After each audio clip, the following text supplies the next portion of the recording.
I'm Kaitlyn Deggs, and this is an OUTV News Brief. Lawsuits filed against the election results were dropped in 4 states today. White House Press Secretary Kayleigh McEnany has tested positive for COVID-19. This makes McEnany the latest senior White House official to contract the virus. And Democrats and Republicans are working to reach an agreement on an economic stimulus package. This comes after Nancy Pelosi set a deadline for tomorrow in order for lawmakers to have enough time to pass the bill before the election. British Prime Minister Boris Johnson announces plans for a second national lockdown. The number of cases in the UK has surpassed 1 million since the beginning of the pandemic. New wildfires burned through Northern California, destroying 11,000 acres. The U.S. military commanders are anticipating that President Trump will order troops to further withdraw from Afghanistan. Even though several of Trump's staffers have tested positive, 2 key members have not contracted the virus. The U.S. charges 6 Russian intelligence officers in connection with worldwide cyber attacks. A federal judge in Texas rejects a challenge to invalidate drive-through votes collected in Harris County. A group of Republicans filed a petition to toss out nearly 130,000 votes in the heavily Democratic Houston area last Tuesday. Madison and Dylan, back to you at the desk.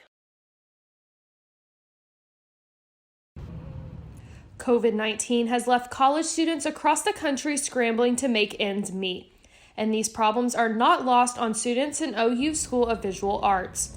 In addition to normal student expenses, art students are also responsible for purchasing their own art supplies. It's difficult buying all the supplies, especially when we have to pay a course fee.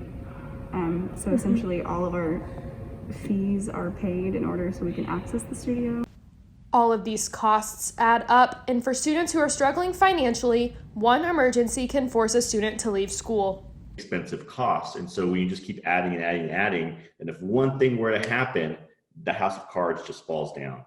In an effort to combat this issue, David Barocio, the Director of Development for the College of Fine Arts, established the Fine Arts Student Emergency Fund to give students the money that they need to stay in school. Many OU alumni have donated money to this program, but not all students are aware of what the fund can do, or even that it exists. I don't know what all it offers or how to apply for it. Barocio claims all students who have applied have received some sort of money from the fund.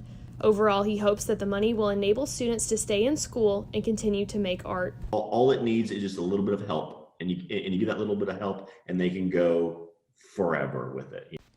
Kaitlyn Deggs, OU Nightly.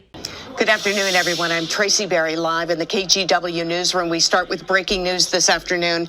We have confirmed reports that a gunman has opened fire inside the Clackamas Town Center. The 2012 Clackamas Town Center shooting shook this small Oregon community, but 2 families were forever changed. Steve Forsyth, a father of 2 from Westland, Oregon, was killed when a shooter opened fire inside the mall. The shooter stole a fully loaded and unlocked Stag 15 rifle from a friend, which angered Forsyth's brother-in-law, Paul Kemp. I grew up around firearms. Everybody locks their guns up. Nobody leaves their guns unloaded and unlocked. That is totally irresponsible.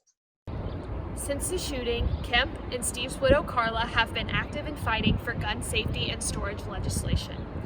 Both have worked with Moms Demand Action, a group created in response to the Sandy Hook massacre, which took place only 3 days after the Clackamas shooting. And each state has a Moms Demand chapter, and then there are individuals, like there's the Tualatin Westland, like Oswego group. So we get together once a month and we'll come up with different things to do. Sometimes it's writing postcards to our legislatures. In addition to volunteering, both have also been involved with Oregon House Bill 4005, calling for more regulations regarding safe gun storage. The bill would impose penalties on gun owners who do not lock up their firearms safely. Reporting from Westland, Oregon, Kaitlyn Deggs, OU Nightly.